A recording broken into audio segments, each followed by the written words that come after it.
Halo teman-teman semuanya, ketemu lagi dengan Barabas Media dalam program Rabuku, Rabu Baca Buku. Nah, kali ini kita masih bersama teman kita, Silma Adelia Fitri. Halo Silma, gimana kabar hari ini? Alhamdulillah masih Oke, sehat Bang.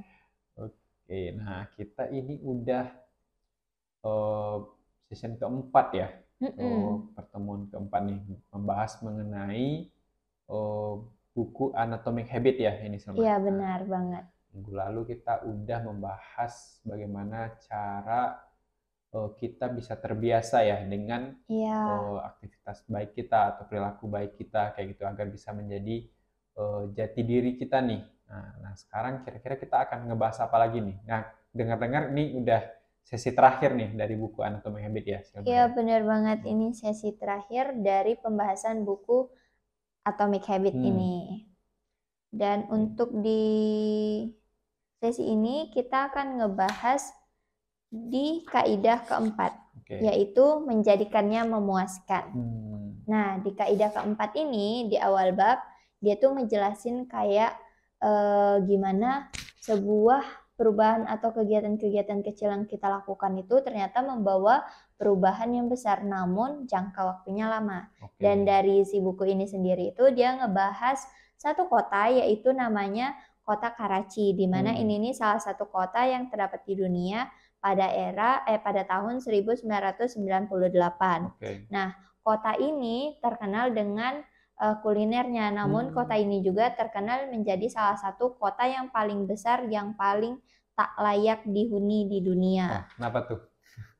Karena Hmm, lebih dari 60% penduduk di Karachi itu hmm, tinggal di hunian liar dan kumuh.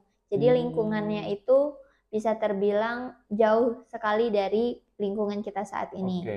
Nah, untuk kebiasaan dari masyarakatnya itu juga, itu tuh kebiasaan sederhana seperti mencuci tangan, itu tuh ternyata juga nggak diterapin gitu loh Oh, di oke. kota Udah kayak di Karachi hutan sendiri gitu ini. ya berarti ya? Iya benar. Jadi ada mungkin beberapa masyarakatnya yang berada di kota Karachi ini Mhm. tahu gimana trik atau tips mencuci tangan yang baik. Namun Oke. nggak banyak juga yang menerapkannya. Jadi sehingga kebiasaan sederhana seperti mencuci tangan itu tuh nggak diterapin. Mmm. Padahal kebiasaan sederhana seperti mencuci tangan itu Mhm. memberikan hasil yang nyata pada kesehatan Iya. penduduknya di sana. Nah, ternyata dari sini nih diteliti oleh peneliti Mmm. kan, mereka melakukan penelitian dan mendapatkan hasil. Nah, mereka nih berhasil nih kayak nyiptain sabun yang benar-benar wangi gitu kan. Jadi, Oke. nah ya karena wanginya itu Mhm. menarik perhatian dari warga Karachi ini. Ah, Nah, oke. jadi mereka tuh lebih sering dan lebih apa ya, lebih antusias untuk Mmm. mencuci tangannya Karena dengan sabun. dengan baunya tadi Iya, ya iya yang benar harum kayak banget. gitu. Sehingga dapatlah hasil dari penelitian ini ada perubahan Mmm. kesehatan pada warga di kota Karachi Oke. itu. Padahal Nah, itu hanya literally cuci tangan ya, kayak iya. gitu? Oke. Nah, itu tuh ada berupa angka diare turun 52%, Mmm. terus pneumonia turun 48%, dan Oke. MTGO, infeksi kulit oleh bakteri itu turun Mmm. 35%. Jadi kuman banyak di tangan tuh jadi nyata sebenarnya. Iya, Oke. benar. Jadi itulah mengapa kebiasaan-kebiasaan kecil yang kita Ya, anggap sepele itu tuh ternyata membuahkan membawa. dampak besar kayak Iya. gitu. Nah, dalam buku ini juga kita akan belajar mengenai ketidaksesuaian antara ganjaran langsung Mhm. dan ganjaran yang tertunda, Oke. di mana otak kita atau cara otak kita itu mengevaluasi ganjaran tidak konsisten terhadap waktu, Mhm. itu tuh akan lebih menghargai masa kini daripada masa mendatang. Biasanya kecenderungan ini tidak masalah bagi kita, dan ganjaran yang pasti pada masa kini umumnya lebih dihargai dibandingkan ganjaran yang baru datang di masa depan. Oke. Karena itu tadi kepuasan diri kita Mhm. sebagai aturan umum, semakin langsung kesenangan yang didapat dari suatu tindakan kita, Mhm. maka makin serius harus bertanya tentang apakah itu selaras dengan sasaran-sasaran jangka panjang kita. Jadi kita tuh ketika kita udah mencapai target, namun target kita tuh harus kita sesuaikan juga dengan sasaran-sasaran atau target kita di jangka panjangnya. Oh, oke. Berarti jangan hanya berpuas jadi ketika baru mencapai target kayak gitu Iya, ya, tapi tetap dijaga untuk target itu bisa berjalan terus. Jadi ya capaian-capaiannya juga terus diupdate kayak gitu ya, Silma ya? iya. Karena prevensi kita terhadap pemberian ganjaran secara instan, menyingkap kebenaran penting tentang kesuksesan, di mana karena rangkaian di otak kita, banyak orang akan menghabiskan waktu seharian untuk mengejar kepuasan sesaat. Padahal bila dia bersedia menunggu ganjaran atau tindakannya itu, ganjaran yang akan didapatkan itu seharusnya lebih besar lagi gitu. Jadi jangan cepat berpuas diri lah, itu intinya kayak gitu ya. Iya, benar banget, Bang. Nah, itu tadi makanya kenapa ganjaran jangka pendek itu tuh harus kita selaraskan dengan versi jangka panjangnya, karena perlu waktu agar ada cukup banyak bukti untuk memunculkan identitas baru kan, di mana penguatan ulang langsung itu tuh membantu mempertahankan motivasi dalam jangka pendek, sedangkan ketika kita menunggu akan kedatangan ganjaran dalam jangka panjangnya. Jadi di mana kesenangan yang langsung kita dapat itu tuh perlu juga untuk kenikmatan kita dalam menikmati kebiasaan kita yang udah kita lakuin selama ini. Namun itu tadi kita tetap berfokus pada ganjaran jangka panjang kita. Jadi kita selaraskan ganjaran jangka pendek ini harus kita selaraskan dengan ganjaran jangka panjang kita nanti.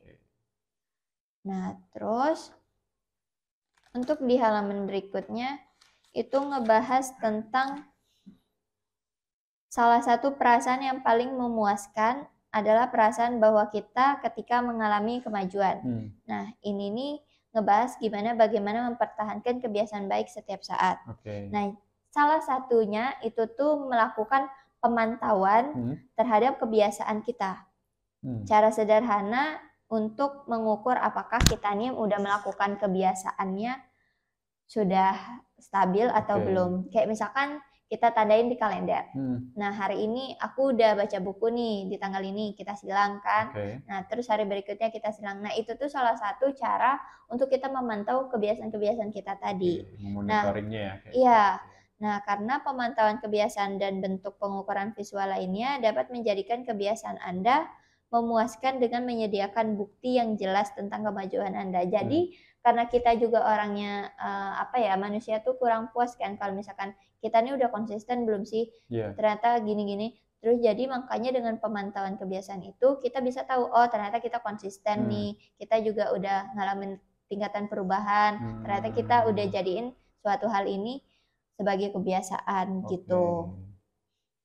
Jadi, walaupun hanya sekedar menyilang kalender, tapi kalau itu bisa kita lihat dan terlihat grafiknya seperti apa, kebiasaannya apakah sudah rutin atau belum, ya itu menjadi suatu penanda juga bahwa sebenarnya kita udah melakukan kebiasaan itu rutin kayak gitu ya.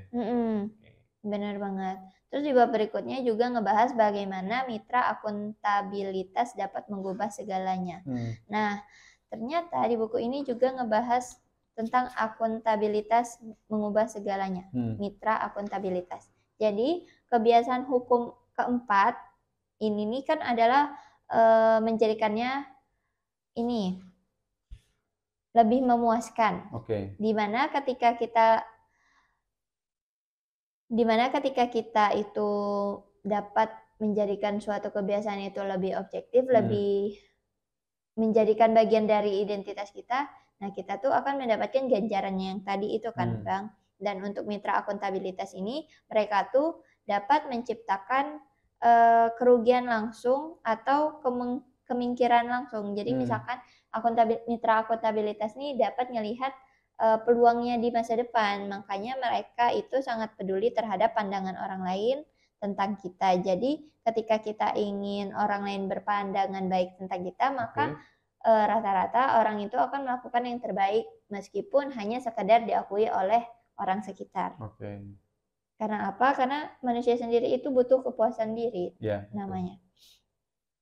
Nah, dari situ tadi makanya kita tahu bahwa ada orang yang mengawasi kita dan dapat menjadi motivator kita yang lebih maju. Jadi makanya ketika kita melakukan kebiasaan itu, gak apa-apa kalau misalkan orang tahu, karena terkadang kita juga butuh support kan, butuh pengakuan dari orang lain itu sendiri. Nah, terus di bab berikutnya ada ngebahas tentang ini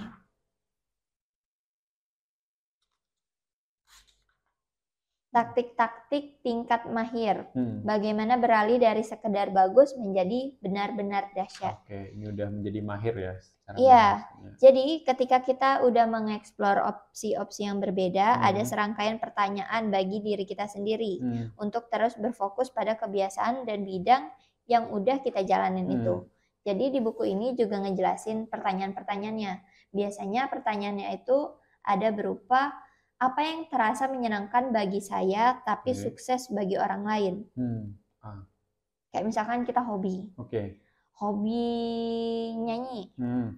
Nah, ternyata hobi kita yang nyanyi itu bisa jadi salah satu peluang usaha untuk orang lain. Nah, itu yang menjadi pertanyaan. Nah, kita bisa oke. gali tuh dari situ. Atau apa yang membuat saya lupa waktu? Terkadang orang ketika melakukan kebiasaan, mereka lupa waktu. Yeah. Mereka ngapain aja. Dan kebiasaan yang mereka lakuin tuh udah bener apa belum sih? Yeah. Dengan standar atau ganjaran yang akan mereka dapat. Dan pertanyaan ketiga itu bisa berupa di mana saya mendapatkan faedah lebih besar dibanding kebajakan orang lain. Kayak misalkan baca buku. Gimana caranya kita tuh bisa lebih pinter atau lebih pandai mengenai suatu pembelajaran yang ada di buku ini dibandingkan orang lain. Itu juga bisa menjadi salah satu pertanyaan. Terus apa yang datang secara alami kepada saya? Jadi kita tengok dulu kemampuan diri kita. Apa yang datang secara alami pada diri kita tuh kemampuan kita apa? Itu kita sesuaikan dengan kebiasaan-kebiasaan kita. Jadi untuk di sini sih itu tuh ngebahas tentang rahasia memaksimalkan peluang sukses adalah memilih area kompetisi yang tepat. Yang kita bahas di podcast pertama mengenai lingkungan. Terus untuk ambil kebiasaan yang tepat, maka kemajuan menjadi mudah. Ambil kebiasaan yang keliru, maka hidup menjadi sulit. Nah, jadi kita tuh harus ngambil kebiasaan yang tepat. Makanya pertanyaan-pertanyaan 4 tadi itu bisa kita tanyakan ke diri kita, apakah udah sejalan dengan kebiasaan kita, dengan target kita, atau belum. Atau malah kita melakukan kebiasaan yang salah dan tidak sesuai dengan target kita.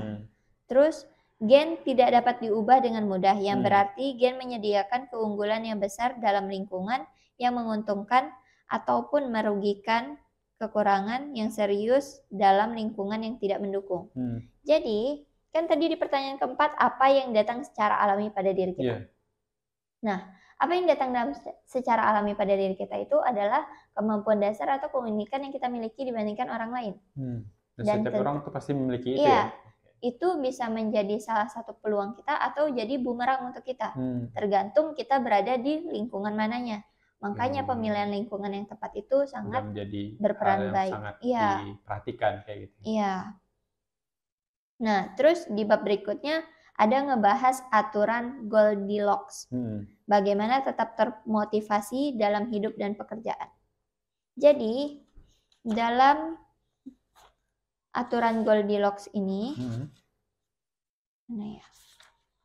nah, ini ngebahas mengatakan bahwa manusia mengalami motivasi puncak ketika mengerjakan tugas yang tepat berada di batas kemampuan mereka saat itu. Jadi aturan Goldilocks ini ya teman-teman.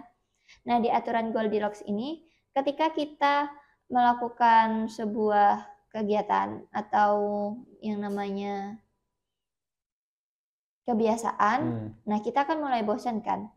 Nah, kebosanan ini bisa memuncak dan mempengaruhi zona Goldilocks kita. Jadi zona Goldilocks ini adalah ketika kita berambisi kuat untuk menjalankan suatu kebiasaan itu dan kita punya motivasi yang kuat juga.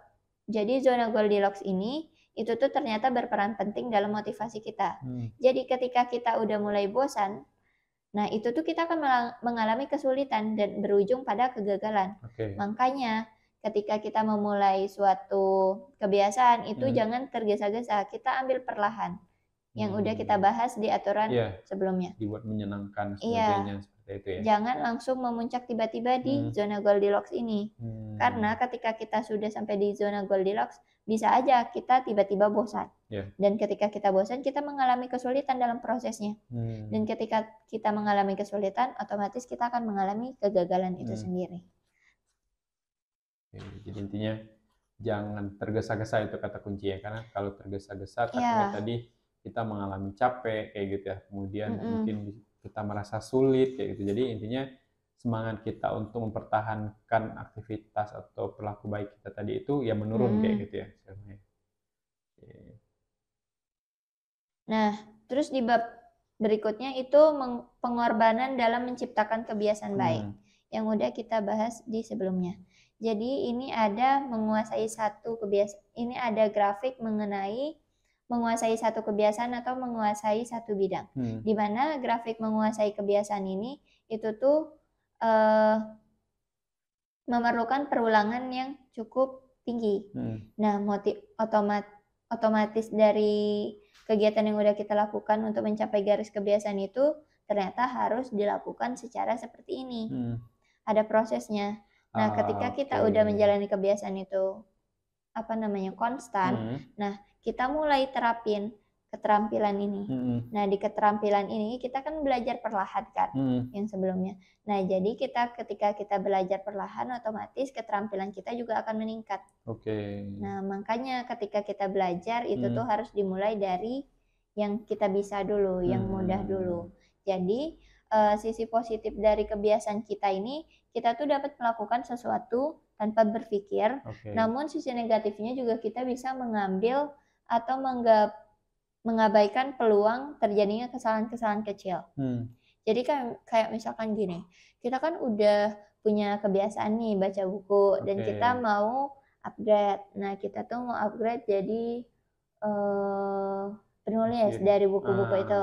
Nah, dia tuh udah mulai belajar keterampilan dasarnya, otomatis dia harus paham dulu kan konsep menulis itu gimana. Nah, setelah dia paham konsep dasar menulis itu, terus dia ngerjain tuh tugasnya.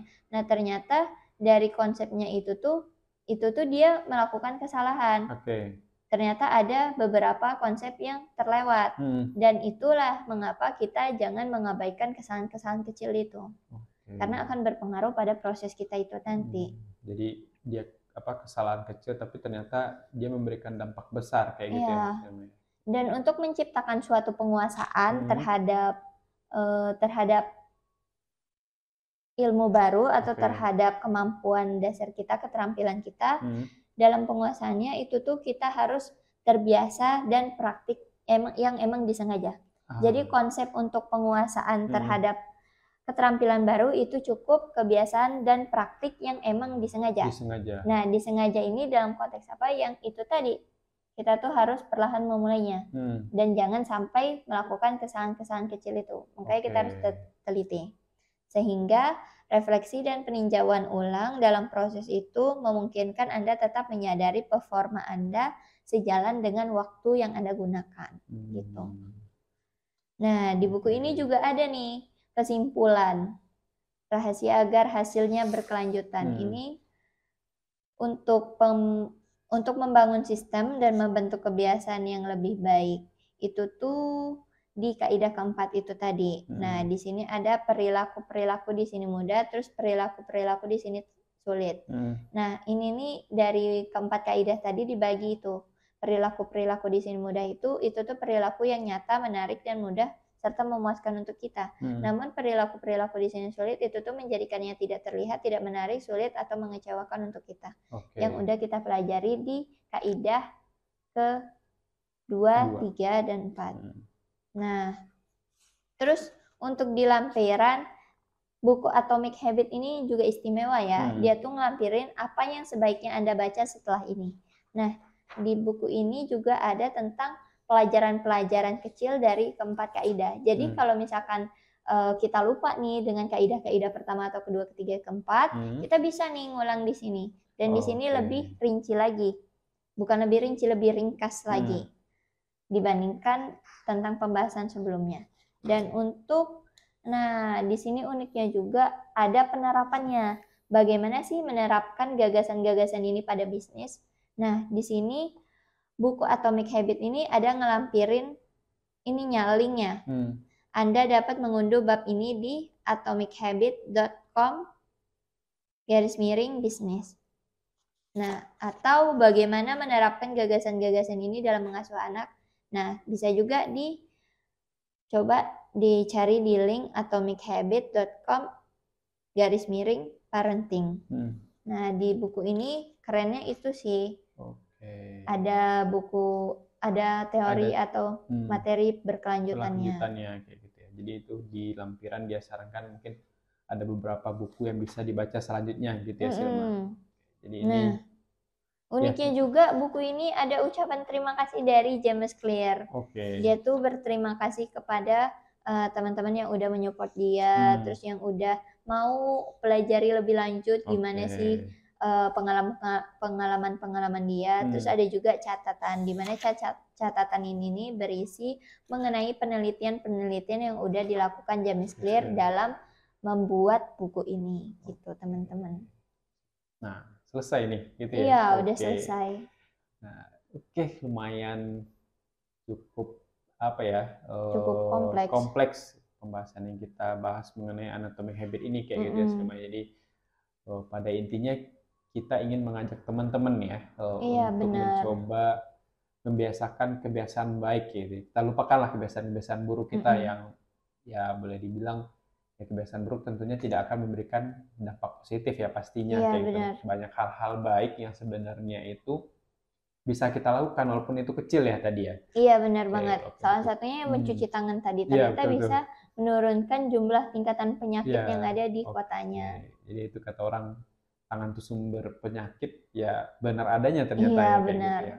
Jadi ya walaupun itu kecil dan kalau kita biasakan dia akan memberikan dampak yang mungkin besar nantinya gitu ya Sima. Nah, kemudian ya, dalam melakukan kebiasaan baik itu yang terpenting itu jangan dibuat sulit ya. Dari percakapan kita sebelumnya, pembahasan kita sebelumnya dibuat dan menyenangkan dan sebagainya agar kita dalam menjalaninya itu menikmati proses. Nah, dan proses inilah yang menjadi intinya sebenarnya. Jadi bukan tujuannya apa ya dalam artian terkadang itu kita dalam melakukan hal kebaikan kita terlalu fokus terhadap tujuan nih kayak gitu. Iya benar banget Bang. Tujuannya ketika tujuannya ini nggak tercapai kita stres dan sebagainya. Padahal itu kesalahannya adalah ketika kita dalam melakukan prosesnya kita nggak memahami prosesnya kayak gitu ya. Coba kita nikmati, kita pahami prosesnya gitu. Itu nantinya akan memberikan dampak positif tersendiri sebenarnya gitu ya. Benar. Ya, ada lagi nggak nih pesan-pesan Silma buat teman-teman terkait atomic habit lah kayak gitu ya. Karena ini kan basic banget nih, dasar banget nih bagi teman-teman agar selalu bisa memiliki atau meningkatkan kebiasaan baiknya kayak gitu.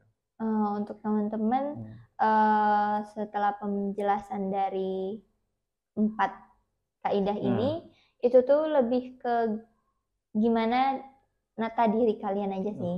Karena kalian juga kan harus menempatkan diri kalian pada posisi diri kalian masing-masing. Yang tahu kondisi kalian itu kalian, yang tahu gimana kemampuan itu kalian. Jadi kalian sesuaiin aja gimana tips dan triknya ini membantu dalam meningkatkan kemampuan diri kalian masing-masing. Itu aja sih. Thank you Silma. Teman-teman, sekian nih pembahasan kita di pertemuan kali ini. Ini atomic habit kita udah selesai. Nah, tunggu podcast kita selanjutnya ya. Buku tentunya kita akan ngebahas apa lagi. Tetap dengarkan kita. Tetap jangan lupa like kayak gitu ya. Jangan lupa like, share dan komen. Sekian teman-teman. Thank you Silma. Sama-sama Bang. Assalamualaikum warahmatullahi wabarakatuh. Waalaikumsalam warahmatullahi wabarakatuh.